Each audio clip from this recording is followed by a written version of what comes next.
Well, hello everybody, welcome back to my small farm channel, coming to you live-ish from our half-acre, well, currently our half-acre here in West Manitoba for another chicken-related video, which reminds me, the next chicken-related video after this is going to be the chickenomics situation around here. I'm not entirely thrilled with how that deal breaks down, but I'd like to share it with you guys, get some feedback, because a lot of you guys have a lot more experience with this than I do. Anyway, chicken coop. I'm trying to build this thing as cheap as humanly possible, right down to I'm planning on bringing down trees that are on our property here and using them for post and beam construction of the coop itself.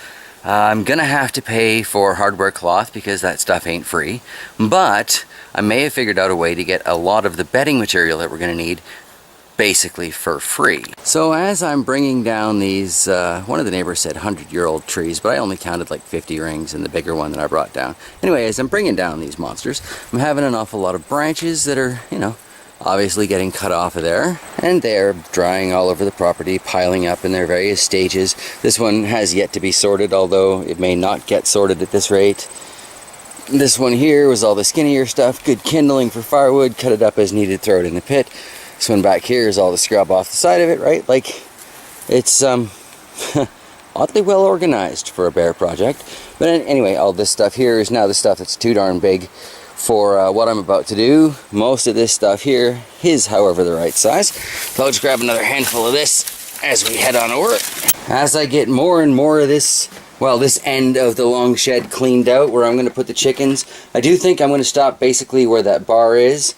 I'm going to use that plastic chicken wire snow fence, I guess, really, to kind of block this area off here, keep the chickens on this side. Brandon, you sent me some gray poultry netting. It's plastic stuff, so unfortunately, dude, I can't use that outside for predator protection. But what I can do with it is I'm going to put it along these beams here, because there's a lot of gaps, right? And while chickens can deal with the cold, apparently drafts are a huge issue. So I'm going to stuff hay in between that to just kind of block that and reduce the draft issue. So that's totally going to be very, very helpful, greatly appreciated. But I've got a few things I still got to move out of here. But as I'm getting to, well, closer to my goal, I'm realizing I'm going to need a lot of bedding. And from everything I've seen from sources that I trust and consider to be, you know, these guys look like they know what they're doing with all these chickens.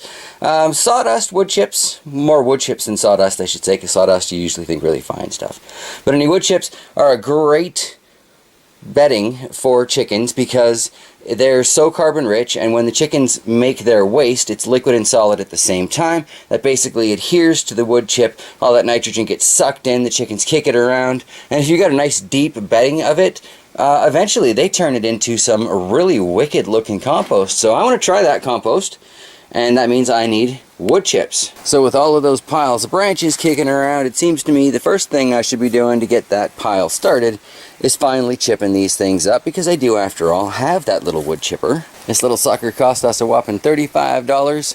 I think its original price was $175 or something.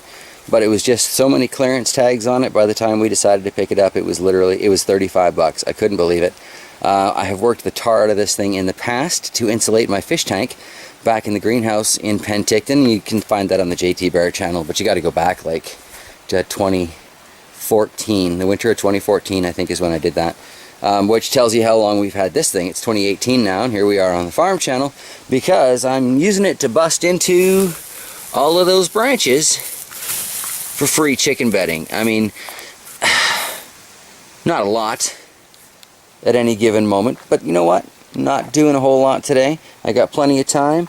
I'm going to make use of what I've got. Right now, I have at least a thin layer of free chicken bedding. Alright, so here we are on the floor in the coop, dumping that out. Give it a spread. That's really not a bad start for the tiny number of sticks that went into this. Yeah, not too bad at all. Kick those around a little bit. Start defining the floor spaces. That's going to be chicken coop. See, and just right there, that makes this feel a little bit more real. So obviously for a really real farm, you know, running with like quotas and stuff, this little chipper is not going to do anything but entertain your kids and guests. However, on the small farm situation we're dealing with, half an acre here, you know, we're looking at 2 10-acre parcels we'd like to pick up, so potentially 20 acres.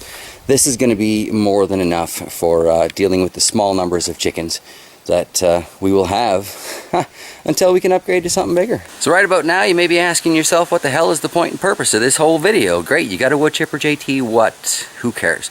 Well, the point and purpose is, guys, when you're trying to start something like this, you need to be as resourceful as possible.